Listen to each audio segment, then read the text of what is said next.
Hello दोस्तों, हम फिर आ गए थे। कहानी इस दिल में सिर्फ तुम हो, जिसको लिखा है मोनिका जी ने, और उसका क्रेडिट भी इन्हीं को जाता है। तो दोस्तों, मैं इस कहानी के पूरे पूरे एपिसोड नंबर आपके 230 हो चुके हैं। हम देखते हैं आने वाली कहानी में क्या होता है। शुरू करते हैं एपिसोड 231 और देखते हैं कहानी में क्या होता है। सुबह 6 बजे पार्थ के घर पर। सुबह जल्दी उठने की वजह से राधिका जल्दी ही उठ गई थी। उसने टाइम देखा तो सुबह के 6 बज रहे थे। कल पार्थ की इतनी खरी खोटी सुनाने की वजह से राधिका उसी उसी घर पर रुक गई थी। एक बार टाइम देखने के बाद राधिका वॉशरूम में चली गई और फिर लगभग आधे घंटे बाद नहा धोकर वॉशरूम से बाहर निकली। आज भी उसने शिवांगी के कपड़े पहने थे। रेडी होने के बाद राधिका ने टाइम देखा तो अभी 6:45 हो रहा था। उसने सोचा पहले वो नाश्ता बना लेती है, फिर वो शिवांगी के पास जाएगी। और राधिका ने ऐसा ही किया। राधिका अपने रूम से बाहर निकली तो देखा कुछ सर्वेंट घर की साफ सफाई कर रहे थे। उन्हें एक एक नज़र देखने के बाद राधिका किचन में चली गई और नाश्ता बनाने की तैयारी करने लगी। राधिका को किचन में काम करता हुआ देखकर एक सर्वेंट ने उसके पास आके कहा, मैम, आप क्यों इतनी तकलीफ़ कर रही हैं? ये हमारा काम है। आप जाइए और आराम कीजिए। बस थोड़ी देर में हम फटाफट नाश्ता बना देते हैं। आप इतने परेशान मत होइए। अरे, इसमें इतना परेशान होने की कोई बात नहीं है। मुझे बनाना आता है। मैं बना दूंगी। आप इतनी टेंशन मत लीजिए। आप जाइए और सारा काम कीजिए। यहाँ मैं संभाल लूँगी। राधिका ने सर्वेंट की बात का जवाब देते हुए कहा, लेकिन मैडम, अगर सर आपको यहाँ काम करते हुए देख लिया तो वो हम पे गुस्सा करेंगे। शायद इससे हमारी नौकरी भी जा सकती है। आप इतना परेशान मत होइए। आपके सर को मैं देख लूँगी और चिंता की करने की कोई बात नहीं है। इससे आपकी नौकरी भी कोई खतरा नहीं आएगा। आप इतने परेशान मत होइए और जाइए कोई और काम कर लीजिए। राधिका की बात सुनकर सर्वेंट के माथे पे अभी भी चिंता की लकीरें थी। अरे, आप अभी भी यहीं खड़े हैं? मैंने कहा ना, मैं सँभाल लूँगी। आप जो भी आप जो इतनी चिंता कर रहे हैं, आप अपने बॉस को भी की चिंता मत मत कीजिए। उन्हें मैं देख लूँगी। लेकिन मैडम, मुझे फिर भी डर लग रहा है। इसमें डरने वाली क्या बात है? मैंने इससे पहले भी यहाँ पर खाना बनाया है। लगता है आप नए हैं, इसलिए आपको इस बात की कोई खबर नहीं है। अच्छा ठीक है, आप इतना परेशान मत होइए और मुझे मदद की अच्छा ठीक है, आप इतना परेशान मत होइए और चलिए मेरी मदद कीजिए। इससे आपकी भी समस्या दूर हो जाएगी और मेरा भी काम हो जाएगा। राधिका की बात सुनकर सर्वेंट पूरी तरह से चिंता मुक्त हो गया था। राधिका नाश्ता बनाने में मदद करने लगा। 1 घंटे में राधिका ने लगभग सब कुछ बना लिया था। आलू के पराठे, छोले और शाही पनीर की सब्जी और साथ में मसालेदार भिंडी की सब्जी। मीठे में राधिका ने खीर बनाई थी। पूरा नाश्ता बनाने के बाद राधिका शिवांगी के रूम में गई। राधिका को अब तक यही लग रहा था कि पार्थ भी घोड़े बेच के अपने बिस्तर पर सो रहा होगा, पर वो तभी उठ गया था जब राधिका किचन में नाश्ता बनाने के लिए आई थी। जब वो अपने कमरे में उठ के बाहर आया तो उसने देखा राधिका किचन में नाश्ता बना रही थी। राधिका को ऐसे अपने किचन में काम करता हुआ देख कर पार्थ खुद पे गर्व महसूस हो रहा था। राधिका को ऐसे किचन में काम करता हुआ देख उसे बहुत ज़्यादा अच्छा लग रहा था। ऐसा लग रहा था जैसे वो हस्बैंड है और उसकी वाइफ उसके लिए नाश्ता और लंच बना रही है। राधिका जैसे ही अपना काम करके किचन से बाहर निकलने वाली थी कि पा जल्दी से अपने कमरे में वापस चला गया। वो राधिका को बिल्कुल भी यही नहीं दिखाना चाहता था कि उसे चोरी छुपे देख रहा था। राधिका जब शिवांगी कमरे में पहुंची तो उसने देखा कि शिवांगी अपने हाथों की उंगली हिला रही थी और उसकी पलकें भी बार बार बंद हो रही थी। देखते देखते शिवांगी के पैर भी मूवमेंट होने लगी। देखते देखते शिवांगी का पूरा शरीर हलचल होने लगी। एक पल के लिए राधिका शिवांगी की कंडीशन को देख के डर गई और जल्दी से शिवांगी के पास जाके उसके सर पे अपने हाथ फेरने लगी। साथ ही साथ वो शिवांगी का नाम भी ले रही थी। शिवांगी के रूम से बाहर से गुजर रहे सर्वेंट ने शिवांगी का देख लिया था और भी भाग के पार्थ के रूम में भाग गया। शिवांगी की हालत के बारे में बताने के लिए पार्थ को जब शिवांगी के बारे में पता चला तो वो भी जल्दी से भाग के शिवांगी के पास आ गया।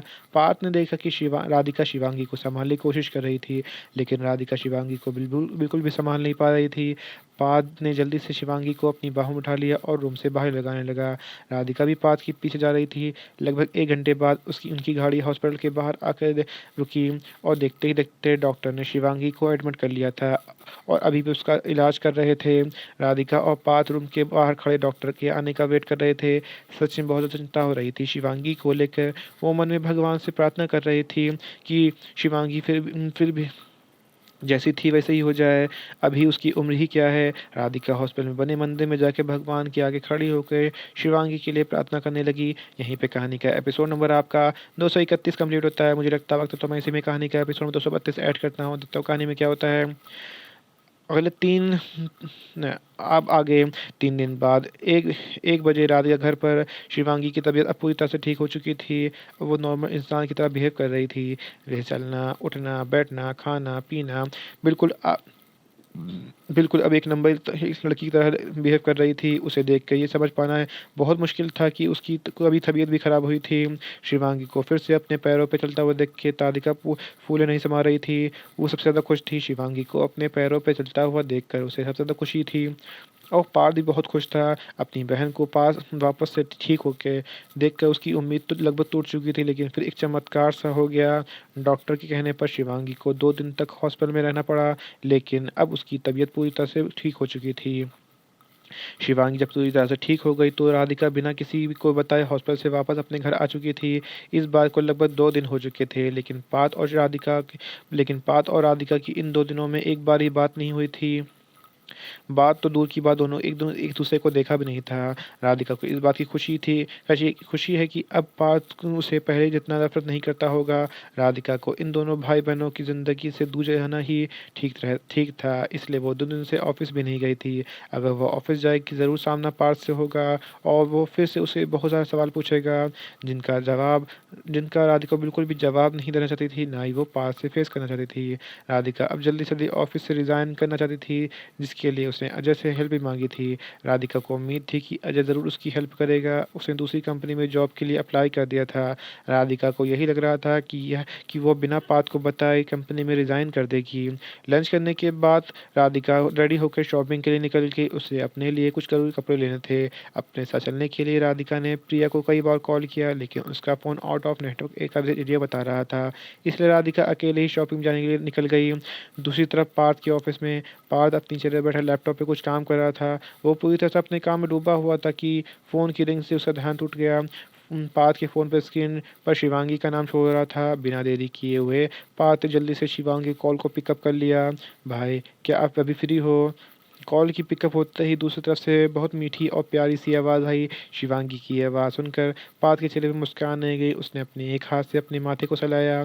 जब शिवांगी ने दूसरी तरफ से कोई रिप्लाई नहीं मिला तो उसने दोबारा कहा, "हेलो भाई, क्या आपको मेरी आवाज़ सुनाई दे रही है?" हम बोल क्या हुआ? पार्थ ने शिवांगी की बात का जवाब देते हुए कहा, "भाई मुझे ना कुछ भाई मुझे ना कुछ नए कपड़े खरीदने हैं, तो क्या आप मेरे साथ शॉपिंग में चलोगे? और आज और अभी भी खरीदने हैं।" शिवांगी ने एक साथ में अपनी बात कह दी थी। शिवांगी को नहीं लग रहा था कि उसका भाई उसकी बात को टाल देगा, लेकिन उसने लास्ट में ज़िद करते हुए कहा, ताकि पार्थ कोई ऑप्शन ही ना बचे। "ओके, तुम रेडी हो जाओ, मैं बस 15 मिनट में घर पहुँचने वाला हूँ।" "सच्ची भाई? जल्दी से रेडी हो जाओ।" "ओके।" ये कह के शिवांगी ने कॉल डिस्कनेक्ट कर दिया। वो इतनी ज़्यादा खुश थी कि उसके चेहरे पे खुशी जा ही नहीं रही थी। पार्थ ने अपना लैपटॉप बंद करते हुए अपनी गाड़ी की चाबी उठा लिया और ऑफ़िस के केबिन के बाहर जाने लगा। कोई भी काम उसकी बहन से ज़्यादा ज़रूरी नहीं था। लगभग 15 मिनट में ही पार्थ अपने अपनी गाड़ी को अपने विला के सामने रोक दिया। जैसे ही पार्थ ने अपनी कार का इंजन को बंद किया, शिवांगी को पता चल चुका था कि उसका भाई आ चुका है। जल्दी से तैयार होकर विला से बाहर निकलने वाली लगी। पार भाई, आप तो बिल्कुल टाइम पे पाबंद हो। तुमने लंच किया और तुमने अपनी दवाइयाँ ली या अभी तक नहीं ली? अगर तुमने अपनी दवाइयाँ नहीं ली हैं तो जाओ सबसे पहले दवाई लेके खा के आओ। हम कहीं भी उसके बाद ही जाएँगे। पार्थ ने कार से बाहर निकलते हुए शिवांगी को लगभग डाँटते हुए कहा। पार्थ के लगातार इतनी ज़्यादा बोलने से शिवांगी उसे हैरानी से देख रही थी, क्योंकि जहाँ तक उसे पता था और याद है, उसका भाई बहुत ही कम बोलता था। तो उसके भाई को ये ज़्यादा बोलने की आदत कहाँ से लग गई? आप कब से इतना बोलने लगे हैं? शिवांगी ने लगभग बात को पलटते हुए कहा। उसे वो कड़ी हुई दवाई बिल्कुल भी पसंद नहीं थी, और तो और वो पूरी तरह से ठीक हो चुकी थी, तभी उसे इतनी सारी कड़वी दवाई खाने की पड़ती है। शिवांगी के सवाल पे पार्थ ने उसे घूर कर देखा। वो अच्छे से समझ रहा था कि उसकी बहन उसे पलटना चाहती है। शिवांगी की तरफ देखते हुए पार्थ ने अपने सर को लाचारी से नहीं हिला दिया, क्योंकि वो नहीं जानता था कि उसकी बहन दवाइयों से बचने के लिए क्या कर सकती है। उसके उसने अपने एक हाथ से अपने माथे को छुआ और फिर शिवांगी के पास आके उसके हाथ को पकड़ लिया और वापस उसे घर के अंदर ले जाने लगा। शिवांगी कुछ समझती या कुछ पा पाती। पाथ के पास से गुजर रहे कुछ सर्वेंट ने शिवांगी की दवाइयाँ लाने के लिए कहा और साथ ही साथ उसके लिए लंच लाने के लिए भी कहा। शिवांगी को लेकर पास सोफे बैठ गया। 5 मिनट में ही सर्वेंट शिवांगी की दवाइयाँ और लंच को भी ले आया। उसने दोनों चीज़ों को सामने टेबल पे रख दिया। पात ने उस अपने हाथों से खाने का इशारा किया और खाने की प्लेट उठा के शिवांगी को अपने हाथों से खिलाने लगा। खाने को देख के शिवांगी ने अपना मुँह बना लिया। शिवांगी की शक्ल देख के पात को हँसी आ रही थी, लेकिन उसने किसी तरह कंट्रोल किया और अपने चेहरे के एक्सप्रेशन कंट्रोल करते हुए शिवांगी को खाना खिलाने लगा। शिवांगी के पास भी अब कोई रास्ता नहीं था खाना खाने के अलावा। खाना खाने के बाद बिना कोई नखरे किए वो दवाई भी खा लिया। अब जाके पात का चेहरा पूरी तरह से सेटिस्फाइड हुआ था और फिर वो दोनों भाई बहन शॉपिंग के लिए निकल गए। आधे घंटे में मॉल में राधिका अपने के लिए कुछ ड्रेसेस सेलेक्ट करने की कोशिश कर रही थी, लेकिन वहाँ पर सारी ड्रेस बहुत अच्छी थी, इसलिए उसे कुछ समझ नहीं आ रहा था। वो बहुत ज़्यादा कंफ्यूज हो रही थी। पात भी उसी मॉल में शिवांगी को शॉपिंग कराने के लिए लाया था। शिवांगी ने एक ड्रेस उठाते हुए पात दिखाते हुए कहा, भाई ये ड्रेस कैसी लग रही है मुझ पर? बहुत अच्छी लग रही है। अच्छा, और ये वाली? शिवांगी ने एक और ड्रेस उठाते हुए पात से पूछा। ये भी बहुत ही अच्छी लग रही है। और फिर ये वाली कैसी लग रही है? ये भी बहुत अच्छी लग रही है। शिवांगी ने हर बार कोई ना कोई ड्रेस उठा दी और फिर सवाल करती। हर बार पात का जवाब वही होता है, बहुत अच्छी लग रही है। इससे आगे तो कुछ आता ही नहीं है। शिवांगी को अपने भाई को गुस्सा आने लगा था। शिवांगी ने एक नज़र अपने भाई को देखा, फिर लाचारी से अपना सिर हिला दिया, क्योंकि उसमें उसके भाई की कोई गलती नहीं थी। कैसे पता होता है उन्हें कि लड़कियों को क्या अच्छा लगता है और क्या नहीं? आज तक एक गर्लफ्रेंड तो बनाई नहीं। क्या फ़ायदा इतना स्मार्ट और सुंदर होने का, इतना रिच होने का, जब एक कोई गर्लफ्रेंड भी नहीं बनाई जा सकती। शिवांगी खुद ही अपने लिए कुछ अच्छी ड्रेस सेलेक्ट करने लगी। पार्क ने जैसे ही शिवांगी से ऊपर हटी, उसकी आंखों में राधिका के ऊपर टिक गईं, जो कि शिवांगी से थोड़ी दूरी पे खड़ी थी और उसकी पीठ शिवांगी और पार्क की तरफ थी। इसी वजह से राधिका ने अभी तक उन दोनों भाई बहनों को नहीं देखा था। सामने लगे मिरर्स की वजह से पार्थ ने राधिका की तरह दिखाई दे गया था। राधिका ने आज पिंक कलर का लॉन्ग स्कर्ट, वाइट कलर की शर्ट कैरी किया था। यहीं पे कहानी का एपिसोड नंबर आपका 232 कंप्लीट होता है। तो दोस्तों मुझे लगता है तो मैं इसी में कहानी का एपिसोड 223 ऐड करता हूँ, देखता हूँ कहानी में क्या होता है। पार्थ की नज़र जैसे ही शिवांगी के ऊपर से हटी और राधिका को देखा, टिक गई, जो कि शिवांगी से थोड़ी दूरी खड़ी थी और उसकी पीठ शिवांगी की तरफ थी। इसी वजह से राधिका ने अभी तक उन दोनों भाई बहनों को नहीं देखा था। सामने लगे मिरर की वजह से पार्थ ने राधिका का चेहरा दिखाई दे दिया था। राधिका ने आज पिंक कलर का लॉन्ग स्कर्ट, वाइट कलर का शर्ट कैरी किया था, जिससे वो काफ़ी सुंदर और टीनेजर लग रही थी। राधिका के बाल बार बार उसके गालों को चूम रहे थे, जिन्हें राधिका बार बार अपने चेहरे हटाने की कोशिश कर रही थी। पार्थ का ध्यान अब पूरी तरह से राधिका के ऊपर उठ चुका था। उसने अपनी नज़रों को राधिका के चेहरे को चारों तरफ देखने के लिए उठाया। थोड़ी दूरी पर उसने पाया कि एक लड़का जो कि बड़े ध्यान से राधिका की सारी हरकतों को नोटिस कर रहा था। राधिका पार्थ की नज़र से बेखबर अपने लिए ड्रेस सेलेक्ट कर रही थी। पार्थ ने गुस्से से उस लड़की की तरफ देखा जो कि राधिका को ही देख रहा था। उस लड़की ने अपनी नज़रें हटाने के बाद पार्थ ने राधिका की तरफ देखा, जो कि कुछ देर ड्रेस को सिलेक्ट करने के ट्रायल करने के लिए चेंजिंग रूम की तरफ जा रही थी। अचानक से पार्थ के दिमाग में अजय की कई बात घूमने लगी। अब उसे राधिका के कुछ सवाल जवाब चाहिए थे, जिसके लिए राधिका से बात करनी पड़ेगी। पार्थ भी राधिका के पीछे चेंजिंग रूम की तरफ जाने लगा। राधिका जैसे ही रूम के अंदर घुस के दरवाज़ा बंद करने वाली थी कि अचानक से पार्थ भी ऐसा करने से रोक लिया। उसने अपने हाथ को डोर पर रखा और उसे बंद करने से रोक लिया। राधिका को समझ नहीं है कि क्या हुआ। अपनी नज़रों को अपने सामने खड़े इंसान के ऊपर टिका दिया, जो कि उसे ही देख रहा था। आप यहाँ क्या कर रहे हो? और आपने मुझे क्यों रोका? राधिका ने पार्थ की तरफ देखते हुए उससे कहा। पार्थ ने एक नज़र राधिका की तरफ देखा और फिर अपने आसपास देखा कि उन्हें कोई देख तो नहीं रहा। मौका पाते ही वो रूम के अंदर घुस गया और जल्दी से डोर को अंदर से लॉक कर दिया। पार्थ ये सब कुछ इतनी जल्दी किया था कि राधिका कुछ नहीं समझ आई। बस बस वो पार्थ को अंदर आते वक्त 2 कदम पीछे हो गई। डोर लॉक करने के बाद पार्थ ने पीछे मुड़ के राधिका की तरफ देखा, जो हैरानी से अपनी आंखों को बड़ी-बड़ी करके उसे देख रही थी और समझने की कोशिश कर रही थी कि अभी-अभी क्या हुआ। राधिका की आंखें बिल्कुल साफ मासूमियत से चमक रही थी और सदमे से वो बाहर आने में लगभग 5 मिनट लग गई। जैसे ही वो अपने होश में वापस आई, आप यहाँ क्या कर रहे हैं? अभी-अभी आपने ये क्या किया? आपको ऐसे किसी भी लड़की के चेंजिंग रूम में नहीं आना चाहिए था। अब आप जल्दी से यहाँ से बाहर जाइए। अगर किसी ने आपको मेरे साथ चेंजिंग रूम में देख लिया तो बहुत बड़ी गड़बड़ हो जाएगी। राधिका ने लगभग एक ही सांस में सब कुछ कह दिया था। उसने सब उतनी जल्दी कहा था कि उसकी सांस थोड़ी असामान्य हो गई थी। अपनी बात कहने के बाद राधिका ने पार्थ की तरफ देखा, जो अपनी जगह से बिल्कुल भी नहीं हिला था। ये देख कर राधिका को पार्थ पे गुस्सा आ रहा था। ये इंसान कभी भी उसकी बात को सीधी तरह से नहीं समझ सकता क्या? ये उसका घर नहीं है जो वो आराम से यहाँ खड़ा है। अगर किसी ने उन दोनों को साथ में देख लिया तो कितनी बड़ी बात हो जाएगी। इस आदमी को अभी भी इस बात पड़ा यहाँ से हिला तक नहीं है क्या। अब राधिका सच में अपने गुस्से में पागल होने वाली थी और पार्थ है जो कि अपनी जगह फेविकोल की तरह चिपक गया था। आप खड़े क्यों हैं, जाइए यहाँ से, राधिका इस बार थोड़ा गुस्सा करते हुए कहा। पार्थ अभी भी एक टक राधिका को देखता रहा। राधिका ने जो कुछ भी कहा था उसे लगभग सुना ही नहीं दे रहा था। उसके दिमाग में तो अजय की कही बात घूम रही थी। पार्थ ने अपने कदमों को राधिका की तरफ बढ़ा दिया। पार्थ को अपनी तरफ आधा देख राधिका की तो एक पल के लिए सांस ही थम गई थी। उसे समझ नहीं आ रहा था कि इस आदमी को हो क्या गया है, क्या ये पागल हो गया है।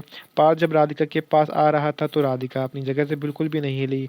पार्थ अब जब राधिका के बिल्कुल पास पहुंच गया तो उसने ध्यान से राधिका के चेहरे की तरफ देखा, जो कि पहले से और ज़्यादा सुंदर और नाजुक लग रहा था।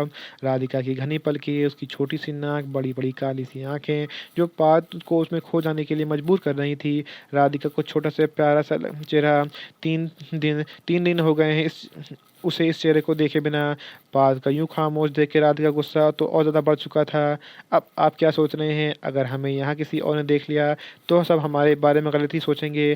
क्या आपको इस बात का ज़रा भी अंदाज़ा है। आप जाइए यहाँ से। राधिका ने पार्थ के कंधों को पकड़ के उसे पीछे की तरफ धक्का देने लगी।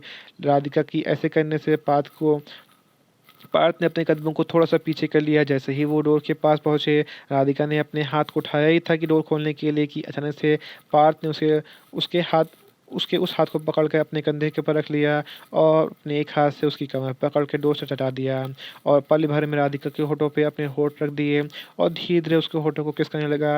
राधिका तो अपनी बड़ी बड़ी आंखें करके पार्थ को ही देख रही थी, जिसका चेहरा बहुत ज़्यादा जिस जिसका चेहरा उसके बहुत ज़्यादा पास था। उन दोनों की नाक आपस में टकरा रही थी।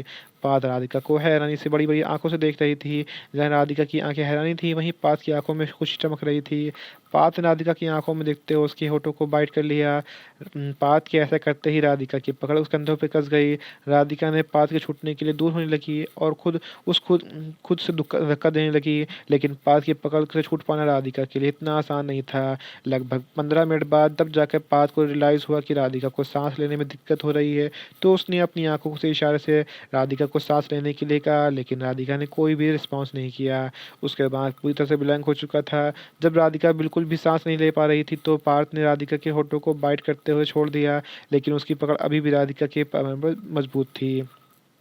पार्थ के छोड़ते ही राधिका का शरीर एकदम से बेजान हो गया। उसने अपने चेहरे को पार्थ की सीने से रखकर लंबी लंबी सांसें लेने लगी। राधिका की सांसें पार्थ के चेहरे पर सीधे आ रही थी, जिसकी वजह से पार्थ को अपने शरीर पर किसी हलचल की महसूस हो रही थी। पार्थ ने एक गहरी सांस ली, अपनी आंखें को बंद कर लिया और अपने दोनों हाथों की मुट्ठी भी खींच ली। राधिका ऐसे ही खड़ी थी जैसे वो पार्थ को अपने गले लगाई हो। राधिका को नॉर्मल होने में लगभग 5 मिनट लग गए। उसकी आंखों में गुस्से से लाल हो गई थी, क्योंकि ये पहली बार नहीं था जब पार्थ ने उसे ऐसे बिना उसकी मर्जी से जाने उसे किस कर लिया था। गुस्से में राधिका ने अपने चेहरे को ऊपर उठा के पार्थ की तरफ देखा, जो कि उसे ही देख रहा था। राधिका कुछ राधिका को कुछ तो उसकी आंखों में दिखाई दे रहा था कि वो पूरी तरह से समझ नहीं पा रही थी कि वो क्या है, प्यार या लॉस्ट। आप समझते हैं क्या है खुद को, ये कहते हुए राधिका की आवाज़ बहुत धीमी और आंखों में नमी थी। पार्थ ने राधिका की आंखों में देखते उसके चेहरे की ओर झुकते हुए एक बार फिर उसके होठों को अपने होठों से सील कर दिया। पार्थ ने अभी भी अपने दोनों हाथों को राधिका कमर पकड़ रखा था और हर बीतते सेकंड के साथ राधिका की कमर पर कसती जा रही थी। उसने राधिका के पूरे शरीर को पूरी तरह से अपने शरीर में दबा लिया था। पार्थ के दोबारा से उसके होठों को टच करते ही राधिका की आंखों में आंसू धारा गालों से आ गई थी। राधिका ने अपनी आंखों को बंद कर लिया और बहते हुए आंसू को रोकने की कोशिश की। पार्थ उसके होठों को धीरे धीरे अपने होठों को दबा रहा था। जहाँ पार्थ इन सब में बहुत ज़्यादा मज़ा आ रहा था, उसका दिल सुकून की छलांग मार रहा था। उसकी हार्ट भी बहुत तेज चल रही थी। वहीं राधिका को अपने दर्द महसूस हो रहा था। पार्थ ने राधिका के मुंह खोलने की कोशिश की, लेकिन ऐसा कर नहीं पाया। पार्थ ने इस बार राधिका के होठों को बहुत तेज बाइट किया, जिसकी वजह से राधिका के मुंह से दर्द भरी चीख निकल गई। इस मौके का फायदा उठाते पार्थ दाद को लगातार किसका नहीं लगा। यहीं पे कहानी का एपिसोड नंबर आपका 233 कंप्लीट होता है। तो दोस्तों आपको एपिसोड 233 कैसा लगा हमें कमेंट करके ज़रूर बताइए। कहानी को ऐसा अंश ऐसा भाग जो समझ में ना आया हो आपको और पता लगा हो तो भी हमें कमेंट करके ज़रूर बताइए। कहानी अच्छी लगी तो उसको लाइक कीजिएगा, शेयर कीजिएगा, चैनल को सब्सक्राइब कर लीजिएगा ताकि आपको हमारे आने वाली अगली वीडियो अब तक आसानी से पहुँच सके। तो दोस्तों हम फिर मिलेंगे एक नई वीडियो के साथ, एक नए एपिसोड के साथ। तब तक के लिए मुझे इजाज़त दीजिए। धन्यवाद दोस्तों।